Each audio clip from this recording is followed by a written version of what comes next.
Dr. Lorman here. So I was asked this question quite a while ago, and it's taken me this long because I'm trying to think of how clear and concise and succinct I could be in answering this. So very briefly, I am going to say that I 100% believe that our system is extremely flawed. From start of arrest to parole and everything in between, I think there are systemic horrible issues, and that is a whole other subject that I am not going to get into. But just know going into this that yes, I believe our system is very, very flawed. I would have long conversations with my inmates in groups about this.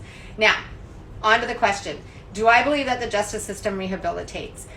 In 2004, the California Department of Corrections became the California Department of Corrections and Rehabilitation. Did anything change noticeably? I don't think so. Now, inmates, if they choose to, there are opportunities for rehabilitation. We have, at the institution I worked at, there were vocations, plumbing, painting, masonry, computer services, where they can work toward getting their licenses so that when they got out, they would have a trade. There were reentry programs, anger management, parenting, substance abuse, and others. There was prison industries where they can work making, I think at our institution, one of the things that they made was soap for the state of California institutions. So if they qualified and took advantage, there were those opportunities. And a lot of guys did not want to do that. Some of the guys did not qualify based on past history, their crime, for whatever reason. They weren't allowed to go behind the wall, which meant that they couldn't go where the vocations and those classes were offered. If an inmate did not have a high school diploma or a GED, they had to go to school. A lot of inmates didn't want to do that, but they had to go to school.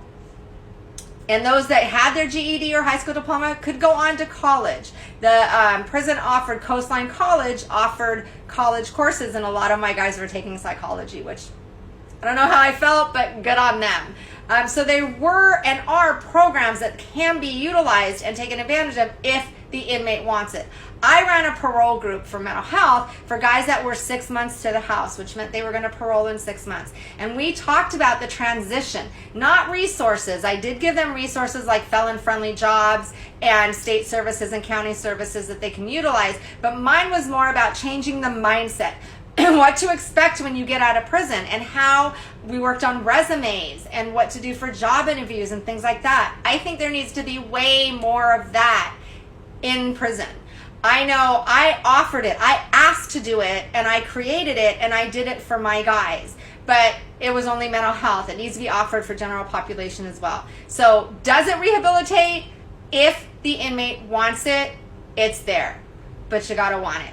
Hope that answered your question.